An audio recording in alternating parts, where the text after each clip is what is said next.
Bonjour, voici le 6e tutoriel concernant le carnet de notes d'Idoceo. Ce sera donc le dernier tutoriel concernant le carnet de notes. Nous passerons ensuite aux autres fonctions de l'application. Donc dans ce tutoriel-ci, je vais vous parler des moyennes par compétences. Donc, vous voyez que j'ai ici préparé quelques notes, quelques cotes pour une période 2, avec à chaque fois une compétence qui est notée en dessous. On reconnaît les petites icônes que j'ai déjà utilisées précédemment. Donc imaginons que je veux faire la moyenne de la compétence 0 en sciences qui est classée, c'est celle avec la petite fourmi. Comment doit-on faire? Le plus pour ajouter colonne, je descends et je vais dans plusieurs colonnes. Je vais choisir compétence clé calcul. Je vais choisir ma compétence clé, j'avais dit celle de classer. L'onglet, je vérifie si c'est bien le bon, c'est la période 2. Et le type de note résultat aussi, je peux choisir celui que je veux. Une fois que c'est fait, je clique sur Ajouter. On voit ici un dossier apparaître, à côté duquel je retrouve l'icône de ma petite fourmi. Et à l'intérieur de ce dossier, je vois 3 nouvelles colonnes. En fait, Idoceo va reprendre les 3 colonnes où j'avais retrouvé la petite fourmi. Comme j'avais demandé une note sur 100, il a remis chacune des 3 notes sur 100 et puis il a fait une moyenne. Si je clique sur le petit dossier, alors la colonne se rétrécit, je ne vois plus que le résultat final. Je peux faire la même chose, bien sûr, pour chacune de mes compétences. Si maintenant, je veux réaliser une formule. Donc, par exemple, si je crée un dossier, catégorie dossier. Imaginons que je fasse un bilan et que ce bilan se fait en plusieurs parties. Donc, je vais choisir type de note. On va le mettre sur 20 par exemple. On peut choisir une couleur. Voilà mon dossier. Je vais pouvoir, en cliquant sur les 3 petits points à l'intérieur de ma colonne, ajouter une colonne, vous retrouvez le plus dans un cercle. Et je vais pouvoir écrire par exemple première partie. Cette première partie sera sur 20 points, imaginons.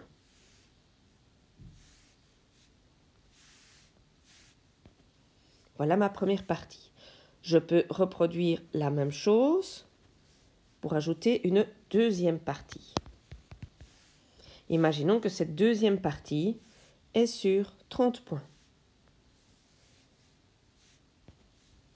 On voit donc que des nouvelles colonnes se créent à l'intérieur du dossier bilan 1.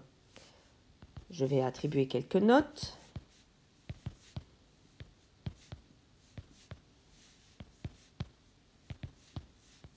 La même chose pour la deuxième partie sur 30.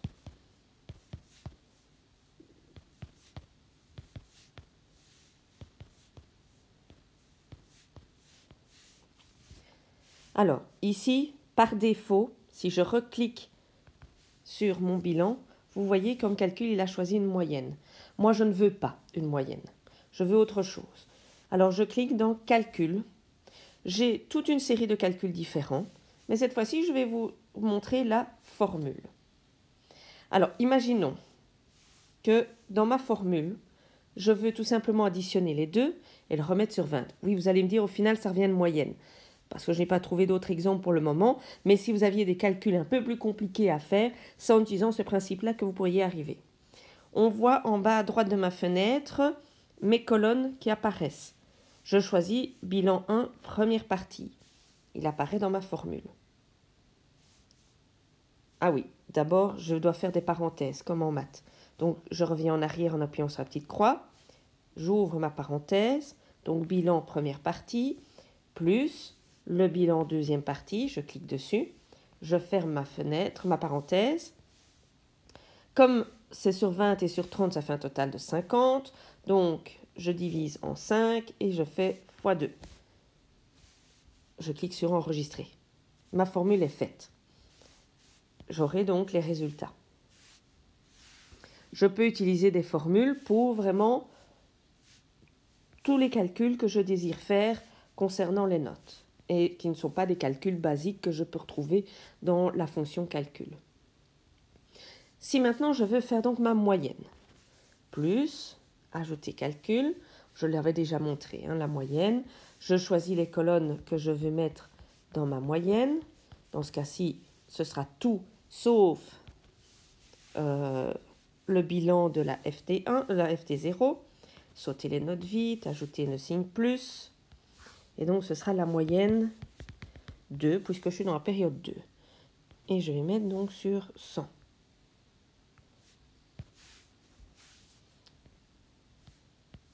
Voilà, ma moyenne 2 apparaît. J'aurais pu aussi mettre une petite couleur. Voilà, par exemple. Maintenant, imaginons qu'au lieu d'avoir les pourcentages, j'aimerais bien plutôt avoir une icône à la place de ce pourcentage. Donc, comment faire? Je rajoute une colonne, ajouter calcul, et je mets afficher résultat comme icône. Je vais choisir la colonne moyenne 2, puisque c'est celle-là que je veux transformer en icône.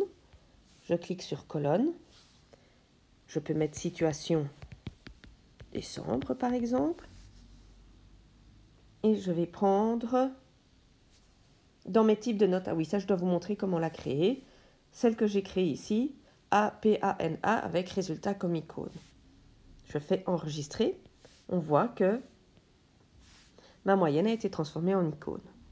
Donc, comment créer ce type de note? Je reviens en arrière, les 3 petits points, type de note. En fait, il suffit de créer une nouvelle note numérique. Moi, je choisis, bon, ici, ce sera une note test, avec comme valeur maximale 100, la minimale 50, la minimale 0, l'approuvée 50. Et je clique sur icône. Je retrouve toutes mes icônes. Je peux décider que donc non acquis, ce sera à partir de 0%, que partiellement acquis, je clique simplement dessus, ce sera à partir de 50%, et que le acquis, c'est à partir de 60%. Et je clique sur fait. On voit mon type de note test apparaître. Et c'est celui-là que je vais utiliser pour faire ce que je viens de faire.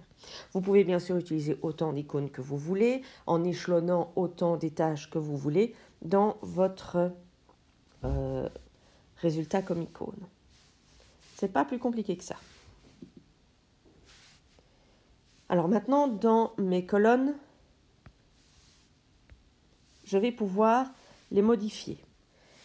J'aimerais bien que, par exemple, la colonne que j'avais créée tout à l'heure, la moyenne de la compétence FT0, apparaisse à la fin de mon cahier de code et plus en plein milieu.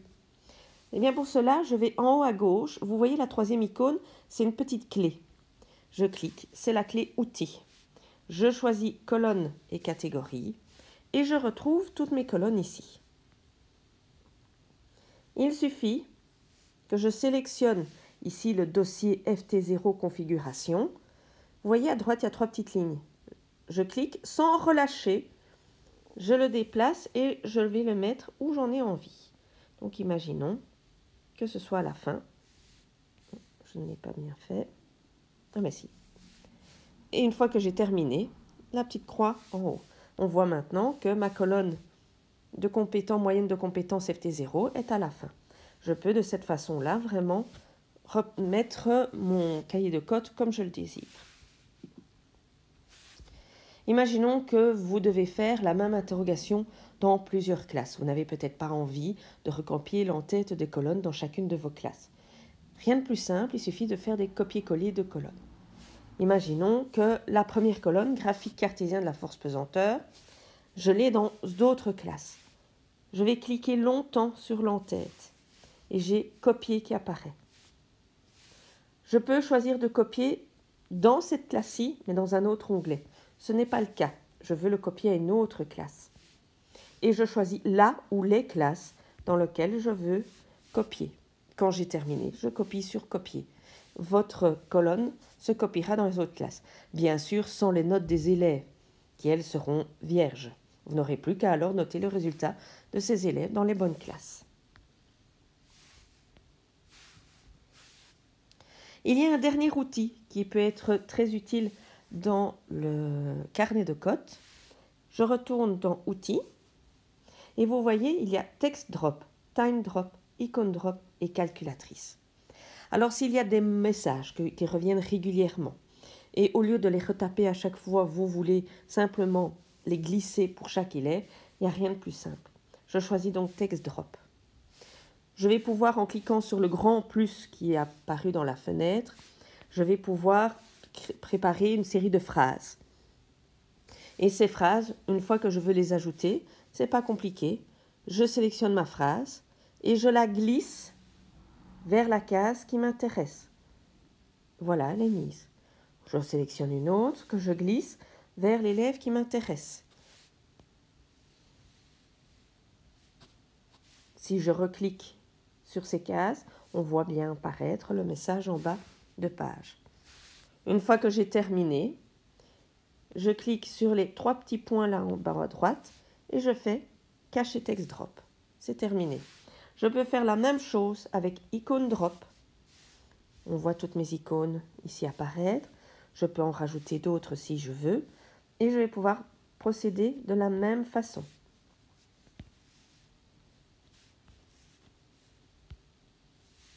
Je peux déplacer la fenêtre, évidemment, et puis après, je viens glisser là où je veux les icônes qui m'intéressent.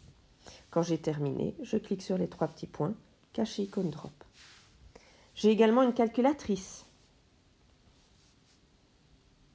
La calculatrice apparaît si je dois faire un calcul sur la feuille d'un élève, par exemple à la question 1, il a obtenu 7, plus à la question 2, il a obtenu 8, plus 2, plus 6, égale. J'ai un résultat. Vous voyez la petite main avec la flèche, il suffit que j'appuie dessus et je mets le 23 dans la case qui m'intéresse. Quand j'ai terminé, j'appuie sur la touche orange longtemps et elle disparaît. Time Drop sera plutôt utilisé pour les cours d'éducation physique. Il permet de lancer un chronomètre. Et lorsqu'un élève termine par exemple son exercice, je glisse simplement le chronomètre là où il doit être. Donc quand on fait par exemple un jogging, c'est facile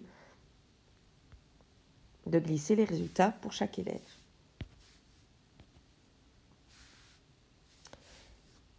Voilà pour donc ce dernier tutoriel concernant le carnet de notes. Il y aura donc encore 3 tutoriels. Un premier qui concernera l'agenda, donc le journal de classe, un autre pour le plan de classe et ses différentes fonctions, et enfin un dernier avec les sauvegardes, les impressions, les recyclages et l'IDOCO Connect. À bientôt!